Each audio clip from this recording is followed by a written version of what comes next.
Hey guys, welcome back to my channel Eva learning point. आज के हम इस वीडियो में बुद्धि से रिलेटेड जितने भी सिद्धांत, जितने प्रतिपादक है, उसका हम पार्ट सेकंड देखने वाले। इसका फर्स्ट पार्ट मैंने आपको इससे पहले के क्लास में करवा दिया था, तो अगर आपने वो वाला वीडियो अभी नहीं देखा है तो पहले इस वीडियो को जाकर देख लीजिए, देन आप इस वीडियो को देखिए। तो उससे क्या होगा, आपको रिवाइज भी हो जाएगा, साथ ही आपको एक बेस पहले से स्टार्ट यानी तैयार हो जाएगा। तो चलिए स्टार्ट करते हैं हमारा आज का ये वीडियो।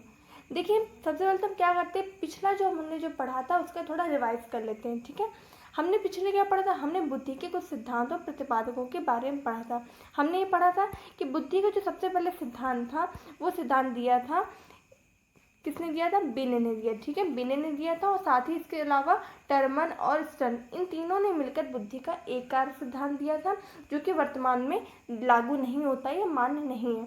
फिर आता है द्विकारक सिद्धांत। द्विकारक सिद्धांत किसने दिया था, स्पीयरमैन ने दिया था। इन्होंने द्विकारक सिद्धांत के अंतर्गत दो तरह की बुद्धि बताई थी। इन्होंने बताया था कि प्रत्येक मनुष्य में दो तरह की बुद्धि होती है, एक होती है जनरल और एक होती है स्पेसिफिक, यानी एक जी टाइप की और एक होती है एस टाइप की। जी टाइप यानी कि जनरल यानी कि सामान्य बुद्धि, और एस टाइप यानी कि स्पेसिफिक या कह सकते हैं विशिष्ट बुद्धि। फिर तीसरा हमारा सिद्धांत था बहुकारक सिद्धांत। बहुकारक सिद्धांत में हमने पढ़ा था कि थॉर्नडाइक ने बहुकारक सिद्धांत दिया था। इसके अंदर थॉर्नडाइक ने तीन प्रकार की बुद्धि बताई थी। ये बुद्धि कौन कौन सी, ये बुद्धि थी सामाजिक, अमूर्त और मूर्त। हमने इन तीनों के अच्छे से डिस्क्राइब करके मैंने आपको एक्सप्लेन करके समझाया था। फिर आगे था हमारा समूहकार सिद्धांत। समूहकार सिद्धांत दिया था थर्स्टन ने। समूहकार सिद्धांत के अंतर्गत जो हमारे थर्स्टन थे, इन्होंने 7 प्रकार की, 7 तरह की योग्यताओं, ये 7 तरह की बुद्धि के बारे में बताया था। ठीक है, इसे भी याद रखेंगे। फिर आगे मैंने आपको समझाया था कि जो पदानुक्रमिक सिद्धांत है, ये दिया था फिलिप वर्नर ने दिया था, और ये जो थे स्पीयरमैन के समर्थक थे। अगर आपको कभी ऑप्शन में फिलिप वर्नर ना मिले और अगर स्पीयरमैन आपको दिख रहा हो और आपसे क्वेश्चन में पूछा जाए कि पदानुक्रमिक सिद्धांत के प्रतिपादक कौन है, तो आपका राइट आंसर जो होगा वो स्पीयरमैन हो जाएगा।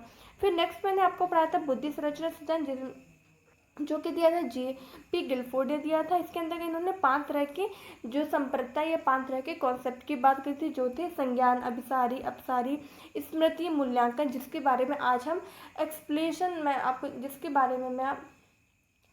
बारे में आपको पूरे अच्छे से एक्सप्लेन करूँगी। इसके बाद आगे हम पढ़ा था हमने तरल ठोस बुद्धि सिद्धांत के, और आगे जो आज हम पढ़ने वाले हैं, जो बाकी के जो 3 सिद्धांत हमारे बचे थे, यानी बुद्धि संरचना सिद्धांत J.P. गिलफोर्ड का, और आर.बी. कैटल का जो हमारे तरल ठोस बुद्धि सिद्धांत, और हार्वर्ड गार्डनर का जो बहुबुद्धि सिद्धांत है, जो कि बहुत ही इंपॉर्टेंट है। इसके प्रकार से रिलेटेड बहुत ही सारे क्वेश्चन आते हैं। ये सारे टोटल 9 प्रकार के इन्होंने बुद्धि के बारे में बताया था हार्वर्ड गार्डनर ने। तो ये सिद्धांत हम पढ़ेंगे। तो चलिए अब इसके हम जितने भी हमारे इसका डिस्क्रिप्शन है, इसका पूरा पढ़ लेते हैं।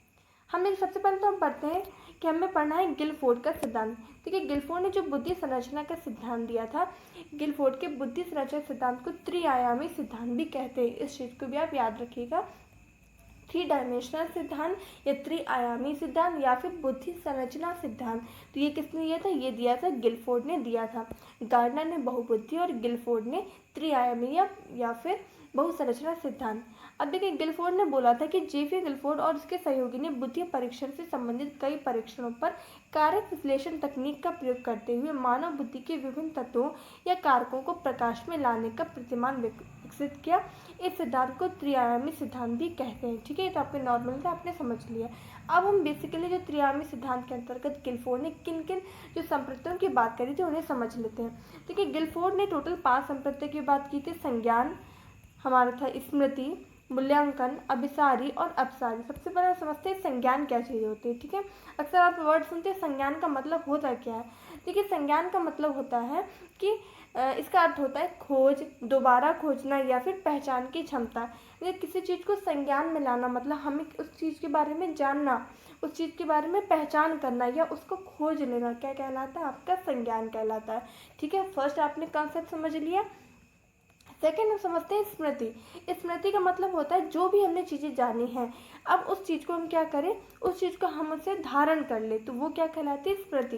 देखिए, हम किसी चीज़ के बारे में मैं एक एग्जाम्पल देके समझाती हूँ, छोटा सा एग्जाम्पल दे देती हूँ। जैसे कि कोई 5 साल का बच्चा है, तो उसने कभी क्या किया कि कुछ गर्म चीज़ें छू ली, गर्म चीज़ से उसे पता चल गया कि हाँ, ये चीज़ जो होती है गर्म होती है। उसने उस चीज़ को पहचान लिया कि जैसे कि आग जल रही है तो वो चीज़ गर्म है, अगर हमारी गैस जल रही है तो वो चीज़ गर्म है, जो माचिस तीली भी होती, ये भी गर्म है। अब क्या किया, ये जो चीज़ें उसने जानी, यानी कि उसका संज्ञान कंप्लीट हो गया। फिर आगे क्या किया कि अब उसने उस चीज़ को बार बार रिपीट किया, या हो सकता है बार बार उसने अपनी स्मृति में उस चीज़ को धारण कर लिया, उसने अपने स्मृति में उस चीज़ को अपने मेमोरी में डाल लिया, तो वो क्या हो गया, हमारे स्मृति का धारण करना हो गया। फिर नेक्स्ट उसने क्या किया कि अब हमारे नेक्स्ट आता है मूल्यांकन। मूल्यांकन का मतलब है कि इस प्रक्रिया के अंतर्गत व्यक्ति जो कुछ जानता है वह ऐसी स्मृति में रहता है, तथा जो कुछ वह मौलिक चिंतन में निर्मित करता है उनके परिणामों की अच्छाई, सत्यता, उपयुक्तता के विषय में निर्णय लेता है। यानी कि जब उस बच्चे ने वो चीज़ धारण कर ली, समझ लिया, ये सारी चीज़ें जो होती हैं गर्म होती हैं, तो अब उसने क्या किया, उसके अपने जो दिमाग में उस चीज़ के बारे में सोचा कि ये चीज़ सही है या सही नहीं है, या अच्छा है या उपयुक्त नहीं है, सत्यता की जांच करी।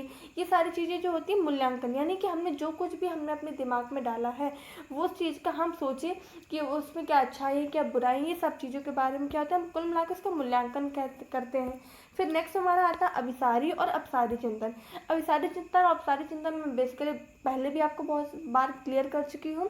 अभिसारी चिंतन मतलब होता है इसके अंदर व्यक्ति जो है समस्या के ऐसे समाधान पर पहुंचता है जो परंपरा एवं प्रचलन के अनुसार स्वीकृत एवं सही समझा जाता है। यानी कुल मिलाकर अभिसारी चिंतन में क्या हुआ कि हम एक तरह मैंने आपको समझाया था वन वे रास्ता हो, यानी कह सकते हैं कि किसी चीज़ को जानने का, किसी क्वेश्चन का केवल एक आंसर हो, या कह सकते हैं किसी समस्या का जो समाधान हो केवल एक हो, जो बहुत ही परंपरा में चल रहा हो, प्रचलित हो, तो वो क्या हो जाता है, हमारा अभिसारी चिंतन हो जाता है। ठीक है। दूसरी चीज़ हो जाती है हमारे अपसारी चिंतन। अपसारी चिंतन का मतलब होता है इसके अंदर व्यक्ति विभिन्न मार्गों से विभिन्नता के साथ समस्या का हल निकालता है, तथा व्यक्ति उनके परिणाम की अच्छाई तथा उपयोगिता के संदर्भ में निर्णय लेता है। तो ये क्या कहलाता है, हमारे अपसारी चिंतन कहलाता है। अपसारी चिंतन को आउट ऑफ द बॉक्स चिंतन भी कहते हैं। तो ये भी क्वेश्चन आपसे पूछा गया, तो याद रखिएगा, आउट ऑफ द बॉक्स चिंतन हमारे बक्से के बाहर की चीज़ें सोचना। ये आउट ऑफ द बॉक्स चिंतन किसे कहते हैं, याद रखिएगा, अपसारी चिंतन को कहते हैं। अपसारी का मतलब समझ के, अपसारी का मतलब बहुत ही संकुचित कोई समस्या का समाधान हो, किसका एक ही रटाई से कोई उसका समाधान हो जाए।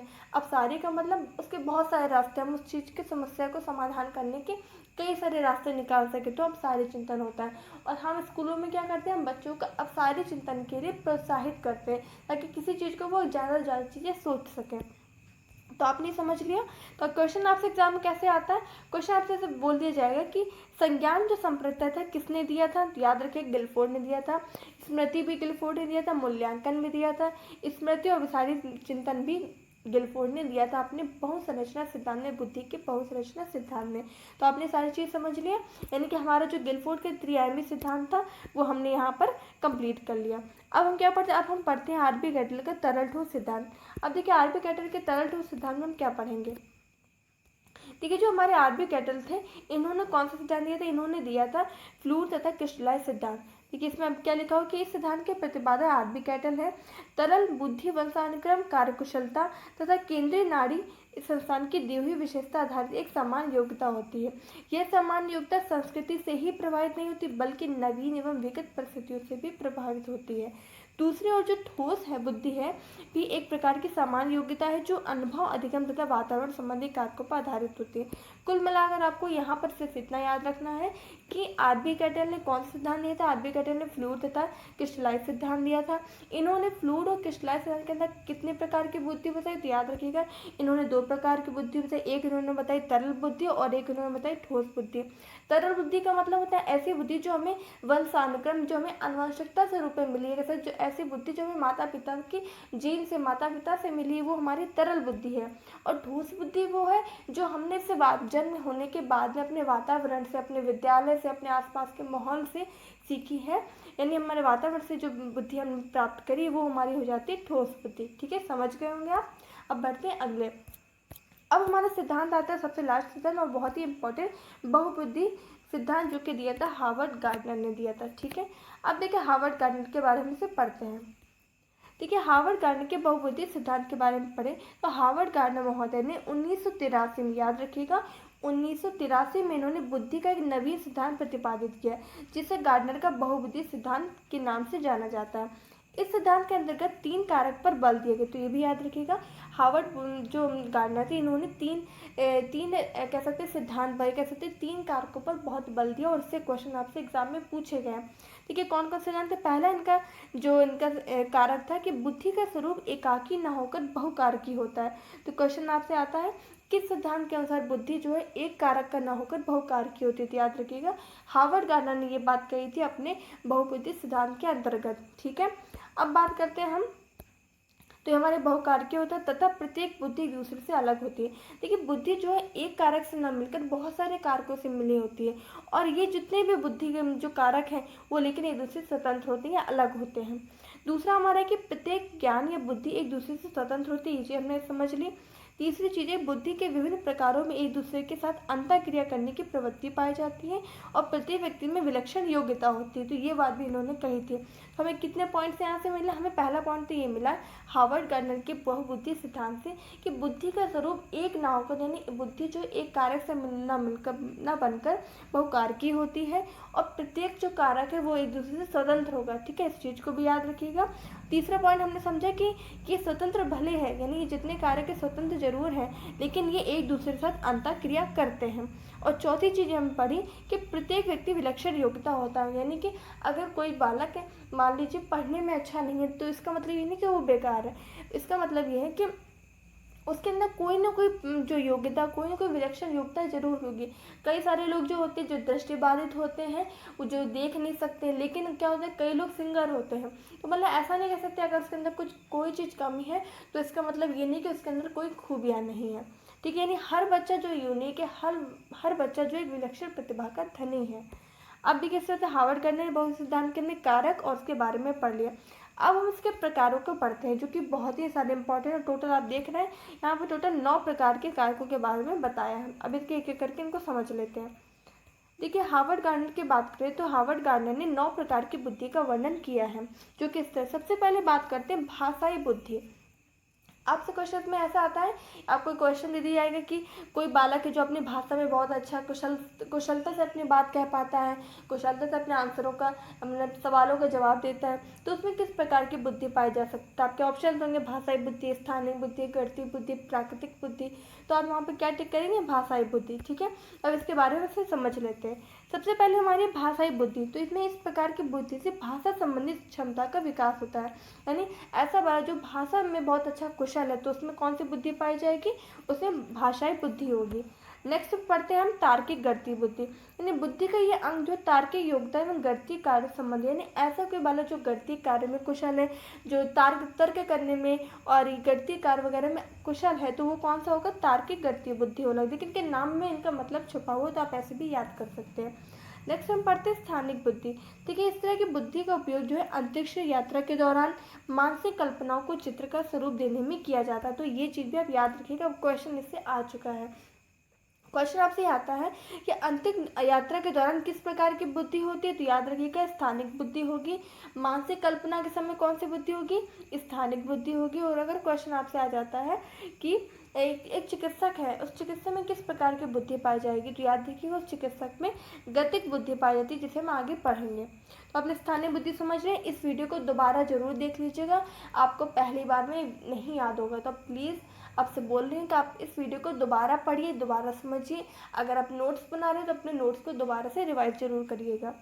अब नेक्स्ट हम पढ़ते हैं शारीरिक गतिक बुद्धि। देखिए, इस प्रकार की बुद्धि का प्रयोग जो है सूक्ष्म एवं परिष्कृत समन्वय के साथ शारीरिक गति से संबंधित कार्यों में होता है, जैसे कि नृत्य, सर्कस, व्यायाम। यानी ऐसा बालक जो नृत्य करने में, सर्कस में, व्यायाम में बहुत अधिक कुशल है, तो वो तो उसके अंदर कौन सी बुद्धि है? तो उसके अंदर शारीरिक गतिक बुद्धि है। ठीक है, बढ़ते हैं आगे।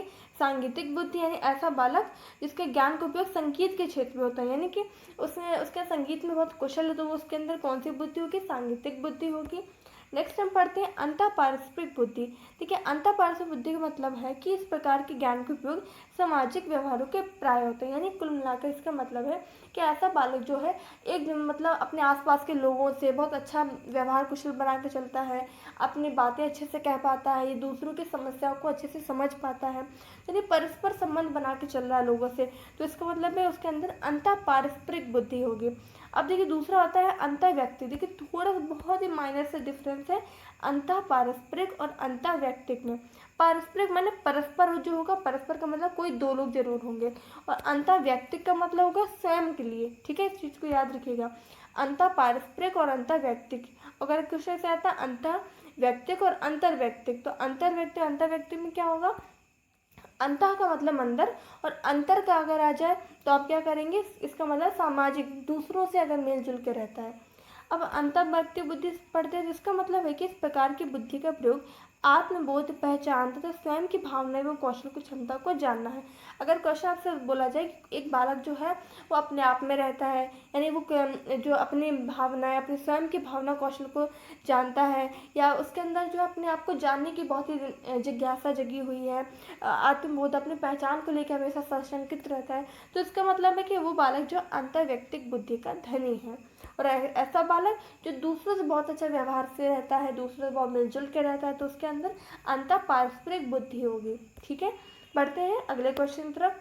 अब देखिए नेक्स्ट हमारा बुद्धि का प्रकार है नैसर्गिक बुद्धि या प्राकृतिक बुद्धि। तो इस चीज को याद रखिएगा, आपसे नैसर्गिक भी आ सकता है या प्राकृतिक या नेचुरल इंटेलिजेंस के बारे में पूछा जा सकता है। तो नैसर्गिक या प्राकृतिक बुद्धि का मतलब होता है कि इस प्रकार के ज्ञान का संबंध वनस्पति जगत, पेड़ पौधे, जीव जंतु या प्राणी समूह या प्राकृतिक सौंदर्य को परखने इत्यादि में होता है।